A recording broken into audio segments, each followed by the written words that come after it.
arday badan waxay iskuulada u soo aadaan kaliya inay wax ka bartaan, laakiin Axmed Cabdullaahi Yuusuf oo ku jira sanadkii ugu dambeeyay ee dugsiga sare waxa uu sii dheer hadaf kale, waana nin howlgal maalinle ah ku jira.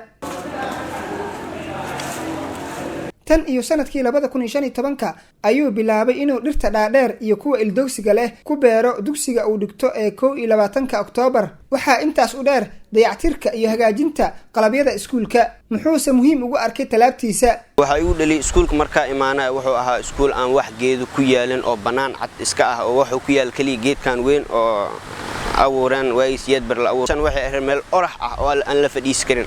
ardayda soo daahda meeshaan la fadhiis jiray daradeeda aan waxa isku ardaydaas oraxdaas fadhiya maane geedaha wax tarka ay leeyihiin lama soo koobi karo geedo iskay beebantaan. sidaas darteed subax walba tan iyo goortii uu iskuulka ku soo biiray wuxuu waqti ka baxsan xiisadaha iyo jadwalka ku bixin jiray dhiraynta iyo qurxinta bilicda iskuulka. maanta wuxuu qayb ahaan guranayaa miraha halgankiisa. geedihii uu beerayna waa kuwa la intifaacsado. haddana waa baxay waxaan soo iibiyay geedahan dheer u jeedin oo shawriga loo yaqaano oo quruxda iskuulka ayagana qayb ka qaateen aan soo iibiyay.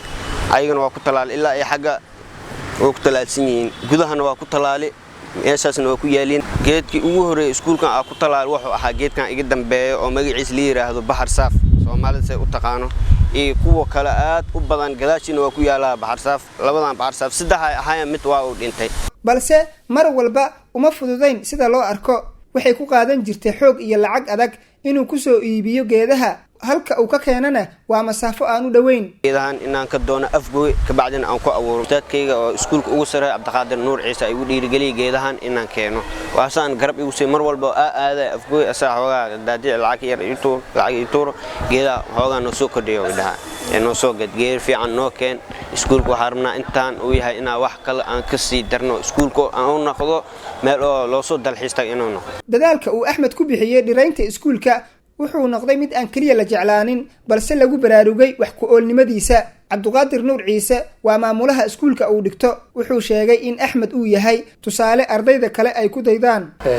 waa arday volunteer ku shaqeeyo isxilqaamo. Axmed wuxuu leeyahay hibooyin u gaar ah oo asiga Ilaahay siiyay dhinaca farsamada. tusaale ahaan farsamadiisa waxaa kamid ah inuu fuundi yahay oo dhismooyinka iskuulka qayb kamid ah oo hataa ka qayb qaadanayo isxilqaamayo hadday kuraas jabtay laftigiisa asiga inta burus qaato oo sameynayo. jardiinada beerta oo kale asiga muxuu ahay bulkeetigii wax walba ku sameeya. waxyaabo kale oo dheeraadka oo aan ku ammaanayno waxaa kamid ah waxaa ninka kaliya gacanta ku hayo dhiraynta amba gardenerska iskuulka uu leeyahay. waxaana soo bilaabay soo yar geedaha waaweyn oo iskuulka uu leeyahay, kuwa yaryar, kuwa geed miroodka ah, kuwa aan geed miroodka ahayn, intaba asaa muxuu ahay gacanta ku haya. waxaana isku howlaa markii xisadiisa ay dhamaato maalmaha firaaqada uu leeyahay khamiis jimcada oo kale waraabinta haday tahay falida buufinta oo kale haddii geed dheeraad loo baado uu weydiiyo wuxuu leeyahay geed noocaas aan rabaa inaan soo iibiyo. inkasta oo maalmihii ugu dambeeyay waxbarashadiisa dugsiga sare uu ku jiro, haddana Axmed marnaba ma qorsheynayo inuu dhirbeerista halkaas ku joojiyo. waxa kale oo sii wada geedo oo lagu intifaaco sida babayga iyo mooska, qaraha, liinta iyo liin dhanaan waxaas had sii wada aan waraabinayaa. ayagana hadda soo kobcayaan insha Allah. qorshahayga wuxuu yahay geedahan ma ka maqnaana oo isbuucii 7 days waa 3 maalin kamid ama 4 maalin kamid waxaan isku dayaa waqtigay khaaliga inaan geedahan aan ku soo doono aan fiiriyo caafimaadkooda. kaalintiisu marnaba ma noqon mid aan kaliya la mahdin balse wuxuu ku mutay abaalgud iyo amaan marka loo eego Ustaad Cabdiqaadir. annaka maamulahaana waan siinaa oo muxuu ahay hadiyadan siinaa waxyaabo kale u ballan qaadnaa. iskuulkan siisa horta hadii hatta ardayda qaar iskuulaadka waxa wadooda waxa kamid ah in free lagu dhigto, laakiin iskuulkan gabi ahaan baa iska free ah. laakiin ka maamulahan waxaan u ballan qaadnay mustaqbalka waxbarashada heer jaamacadeed inaan muxuu ahay aan kaalin ka geysano.